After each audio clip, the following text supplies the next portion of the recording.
Human cowboys saved the alien Dragonlings from poachers, but they were the least of his worries.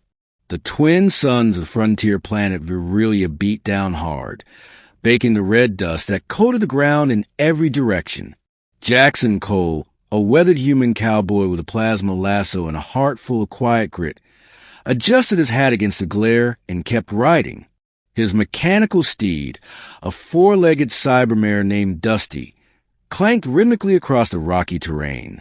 Up ahead, nestled in a scorched canyon, was the last known nesting site of the Zorathian Skyfangs. Alien Dragonlings thought extinct. He'd heard whispers. Poachers had found them, and he couldn't let that stand. The Skyfangs weren't just rare, they were sacred, sentient, telepathic, and deeply bonded to their kin. Long ago, they'd helped terraform Virelia. Without them, the planet would die slowly, just like his hopes for a quiet retirement. As Jackson crested the canyon ridge, he saw it. 3 poachers with high-powered ion rifles stood over a clutch of trembling, iridescent Dragonlings. One lay still, pierced through the wing. The others cowered near it, their feathered scales quivering. "Hey!" Jackson bellowed, voice like thunder. The poachers spun, one raised a gun. Too slow. Jackson flicked his wrist, and his plasma lasso hissed to life, snapping through the air and yanking the gunman off his feet. Dusty charged, trampling another. The third tried to flee, but Jackson swung down from the saddle and tackled him into the dirt. A swift punch ended the fight. Breathing heavy, Jackson turned to the Dragonlings. They stared at him with eyes like molten galaxies. One, a little silver-scaled runt, limped forward and pressed its forehead to his boot. "Thank you, Colin." The voice echoed in his skull, soft, broken, and deeply grateful. "You're welcome, little one," he said, kneeling beside it. He checked the wounded Dragonling. It was alive, but barely. He needed to get them out of here fast. Back at his ranch, miles from the nearest settlement, Jackson laid the wounded Dragonling in a heated stasis nest. The others huddled nearby, occasionally brushing their snouts to his arms or chest, as if checking he was real. "Didn't sign up to be a dragon daddy," he muttered, sipping scent brew while watching them from the porch. "You are now, Colin." He looked down. The silver runt sat beside him. Its voice was stronger this time, but still shy. "They got names. We do not give them until we are safe. Until we are sure we'll live." "Colin," he nodded. Made sense. No use naming the dead.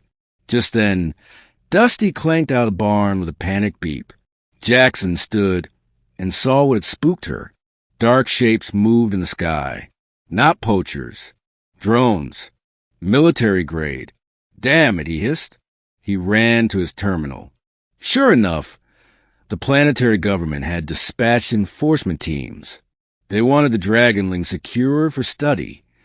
Translation: caged, dissected, weaponized. Jackson looked back at the young dragons. How one cradled the wounded with its wings. How the silver one watched the sky with knowing fear. He couldn't let that happen. That night, he buried the dead Dragonling beneath the old sycamore and whispered a prayer to whatever gods cared to listen. The others watched silently. The silver one nuzzled his hand. "We named her Tira. It means hope. Colin." He swallowed hard. She was brave. "She told us to trust you, Colin."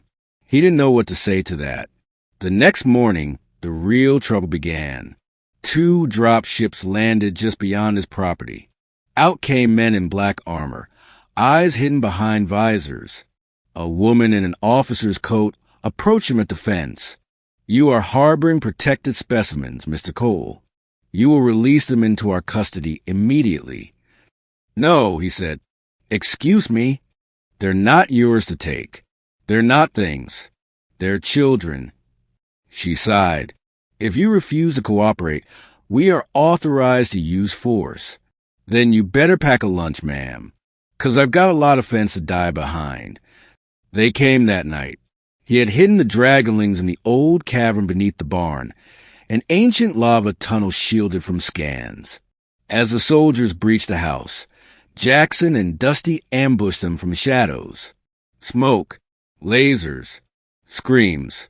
He fought like the old days, like a man with nothing left to lose but the only good thing he'd found in years.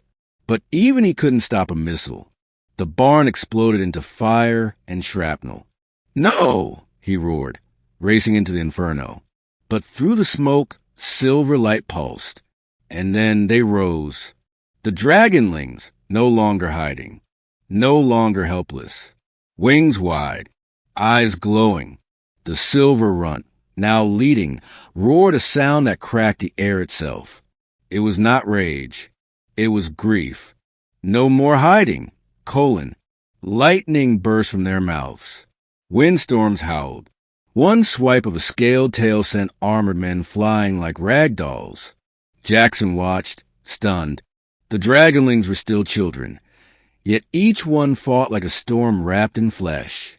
It was over in minutes. The survivors fled. The officer fell to her knees, begging for mercy. The dragon spared her. We are not like them. The next day, Jackson sat on a hill with the silver dragonling, who had finally told him her name, Nira. "You've got power the galaxy's not ready for," he said quietly. "They're going to keep coming. Then we fly, She looked up at the sky. "We go where they cannot follow. But we want you to come." He blinked. "What?" "Ride off into the stars." She lowered her head, touched her snout to his chest. "We do not forget who saved us. You are ours now." He looked at the burnt remains of his ranch, then back at the dragons, his dragons. "Then let's ride, Nira. Let's show him what a cowboy and a clutch of dragons can do." 3 weeks later, the galaxy trembled, not because of an invasion, but because somewhere out there, among the stars, a silver dragon and her siblings soared between moons, while a human cowboy rode behind her in a saddle of firelight and hope. He had saved them, but now they would save him right back.